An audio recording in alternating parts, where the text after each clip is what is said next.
Yang Dongso yang bertato ini adalah orang terkejam di Korea karena tidak cocok langsung mencabut gigi seorang anak buah. Membuat bos anak buah itu takut, langsung meminum birnya sampai habis. Sebagai bos gangster terbesar di Korea, Yang Dongso memiliki ratusan ruang permainan dewasa, memonopoli seluruh negara. Siapapun yang menyinggungnya akan menjadi karung tinju di bawah kepalan tangannya. Baru-baru ini lawannya Heo Sang-do juga ingin berbagi dengannya. Akhirnya dia dipermalukan. Setelah itu, Yang Dongsu mengendarai mobil untuk pulang ke rumah. Di tengah jalan, diikuti oleh mobil putih. Bisnis Yang Dongso banyak, sama sekali tidak peduli, menyuruh pemuda itu pergi. Tiba-tiba pemuda itu diam-diam ketika melihat Yang Dongso membalik, menusuknya dengan pisau. Dia itu bos gangster, meskipun terluka parah, tetapi juga tidak membiarkannya. Tidak lama kemudian, Yang Dongso mengambil pisau lawan, menusuk bahunya dengan kuat. Pemuda itu bukan lawannya Yang Dongsu, berencana melarikan diri dengan mobilnya. Dengan cepat sampai menabrak Yang Dongso. Pejalan kaki yang lewat menemukan Yang Dongso yang siuman, mengirimnya ke rumah sakit untuk diselamatkan. Kwon Oh Seong bawahannya melihat bos begini, mengira Heo Sang-do yang melakukannya. Jadi membawa ratusan bawahan, mengacaukan beberapa tempat Heo Sang-do. Ketika Yang Dongso sadar dan memberitahu Kwon Oh Seong, orang yang menyakitinya adalah orang gila, Heo Sang-do tidak mungkin melakukan ini. Lalu menulis plat nomor, agar bawahannya pergi mencari sebuah mobil putih. Di saat ini, polisi yang bernama Kang Kyung Ho datang, mengatakan bahwa orang yang menyerang Yang Dongso kemungkinan adalah orang yang mereka cek akhir-akhir ini, pembunuh berseri. Dan Kang Kyung Ho ini juga bukan polisi biasa, dia membenci kejahatan, tidak bermoral untuk menyelesaikan kasus. Dijuluki anjing gila oleh orang, tapi ketuanya tidak bertindak, sengaja menyembunyikan kejahatan orang, malah mentransfer Kang Kyung Ho menangani kasus biasa. Kang Kyung Ho hanya bisa menyelidiki secara diam-diam. Ketika mengetahui Yang Dongsu diserang, datang untuk meminta petunjuk. Tetapi bagi seorang bos gangster, tidak mungkin mempermalukan diri sendiri, sehingga mengatakan dia terpeleset sendiri, agar Kang Kyung Ho pergi. Kemudian lawannya Heo Sang-do juga ke rumah sakit, mengatakan bahwa bukan dia yang melakukan ini, tetapi bawahan Yang Dongso, malah membunuh banyak bawahannya. Kemudian meminta tunjangan penyelesaian, dan 10 ruang permainan sebagai kompensasi. Yang Dongso tahu ini kesalahannya, setuju untuk membayar tunjangan penyelesaian, tetapi tanpa ruang permainannya. Heo Sang-do juga tahu diri, tunjangan penyelesaian saja tidak apa-apa, tetapi saat ingin pulang, malah mempermalukan Yang Dongso, mengatakan bahwa seorang bos gangster malah disakiti oleh pemuda kecil.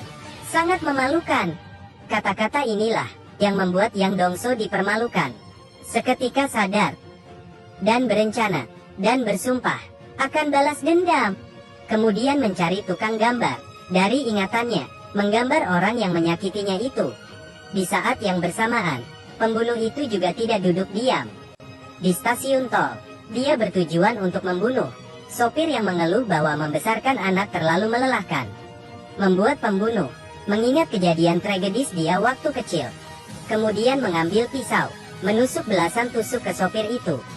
Di saat ini kita sudah melihat muka si pembunuh. Kemudian pembunuh membawa mobil orang itu pergi. Tidak terpikirkan di dalam mobil masih berbaring seorang sopir yang beristirahat. Siapa kamu? Karena begitu, orang tak bersalah lainnya ikut terbunuh. Tetapi saat berkelahi, pisau yang sering digunakannya terlempar keluar, terjatuh di jalan. Yang Dongso, walaupun banyak bawahan, tetapi mau mencari satu orang di kota besar sangatlah sulit. Akhirnya Yang Dongso bekerja sama dengan Kang Kyung Ho. Dia mengeluarkan uang dan tenaga. Kang Kyung Ho menggunakan sumber daya polisi. Siapa yang menemukan pembunuh itu, itulah yang berhak menangani. Dan Jongso langsung menyuruh Kwon Oh Seong mengambil pisau itu dan membunuh Heo Sang-do. Membunuh lawannya itu tidak perlu membayar tunjangan penyelesaian, juga bisa menyalahkan ke pembunuh. Hal ini pun juga berhasil untuk kemajuan kasus. Di pisau ini terdeteksi semua DNA yang terbunuh. Akhirnya bagian kepolisian berubah. Atasan melihat bahwa kepala polisi tidak kompeten, segera menyuruh pasukan dari Seoul untuk menyelidiki kasus ini. Dan Yang Dongso pergi mengikuti upacara pemakaman Heo Sang-do. Tetapi dia tidak tahu bahwa pembunuh juga di sana.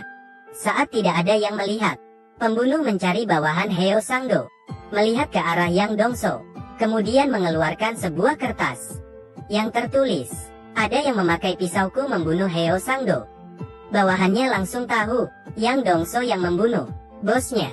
Ketika Yang Dongso dan Kang Kyung-ho menyelidiki di mobil, bawahan Heo Sang-do membawa kawanannya, ingin membunuh Yang Dongso. Walaupun mereka hanya berdua, tetapi kekuatan mereka ada 200%. Tinjunya meninju semua bawahan Heo Sang-do sampai tumbang. Dengan cepatnya mereka berdua menghabisi semua orang. Dan dalam kekacauan, tanpa sengaja Kang Kyung-ho membunuh bawahan Heo Sang-do. Dia yang sebagai polisi tidak tahu harus bagaimana. Kemudian Yang Dongso menyuruh Kang Kyung-ho pergi, biar dia yang mengurusnya. Kang Kyung-ho mendapatkan sidik jari dari mobil dan mencari bantuan teman dokternya. Hasilnya keluar, yaitu informasi pembunuh. Dari alamatnya Kang Kyung-ho datang ke rumah sewaan pembunuh. Dia menemukan selembar foto, membandingkan dengan gambar yang diberikan oleh Yang Dongso. Orang yang sama persis. Dia langsung memberitahu Yang Dongso.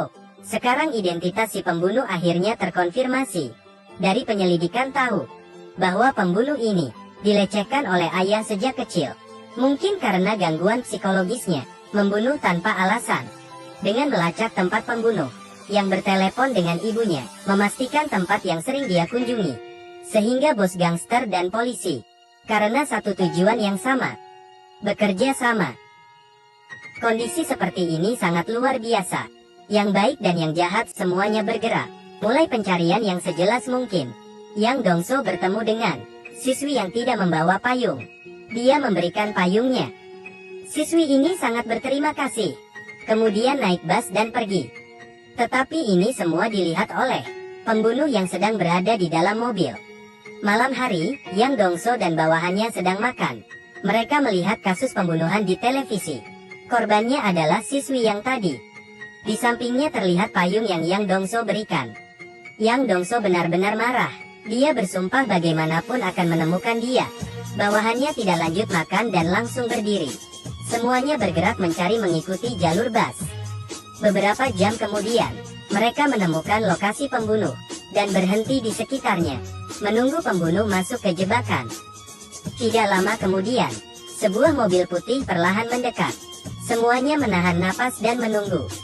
Tidak terpikir pembunuh yang licik ini sepertinya menyadari sesuatu, menginjak gas penuh dan menabrak mobil Yang Dongso.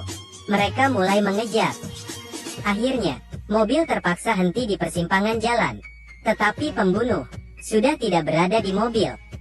Kwon Oh Seong melihat pembunuh sedang berlari, langsung mengejarnya, tetapi sayangnya diserang oleh pembunuh. Saat Yang Dongso tiba, bawahannya menggunakan napas terakhir dan menunjuk arah pembunuh lari. Melihat saudara yang sudah mengikuti dia bertahun-tahun terbunuh, Yang Dongso benar-benar marah. Dia mengikuti jejak darah dan sampai di KTV. Saat ini pembunuh sedang mengancam seorang siswi dan sembunyi di kamar mandi. Yang Dongso seperti kerbau yang marah, langsung mendorong jatuh pintu kamar mandi. Tinjunya yang sebesar karung itu tidak bisa dihentikan, memukulinya hingga pembunuh jatuh pingsan. Kemudian Yang Dongso membawa pembunuh ke sebuah gudang kosong dan lanjut memukulinya sampai pembunuh teriak dan menangis kesakitan. Kemudian Yang Dongso mengeluarkan parang, berencana membunuh pembunuh langsung. Tetapi di saat itu, Kang Kyung-ho membawa mobil masuk dan menabrak Yang Dongso, kemudian membawa pembunuh untuk terima sanksi hukum. Siapa yang tahu, karena bukti tidak cukup, tidak dapat dihukum mati, atau mungkin dihukum, tetapi hanya beberapa tahun. Pembunuh sangat arogan di pengadilan. Keluarga korban yang sedang duduk sangat marah, tetapi tidak bisa berbuat apa-apa. Pada saat ini, muncul seorang saksi, yaitu Yang Dongso, sebagai satu-satunya orang yang selamat dalam pembunuhan berantai. Yang Dongso menjadi saksi mata dan menunjuk pembunuh. Kemudian melepaskan baju, memperlihatkan bekas luka yang ditusuk pembunuh. dan menunjukkan area luka pembunuh dengan tepat. Kemudian mengeluarkan kertas tulisan tangan pembunuh yang pernah diberikan ke bawahan Heo Sangdo. Tetapi kata-kata di depan sudah robek. Tersisa pisau saya membunuh Heo Sangdo. Melalui tulisan tangannya, identitas pembunuh terkonfirmasi. Hakim menjatuhkan hukuman mati. Tidak lama kemudian, Yang Dongso dikirim ke penjara. Sekelompok orang membungkuk dan menyambut kedatangan bos besar. Sedangkan pembunuh yang disudut memperlihatkan ketakutan yang belum pernah dirasakannya. Ternyata ini adalah syarat dari Yang Dongso untuk menjadi saksi di pengadilan.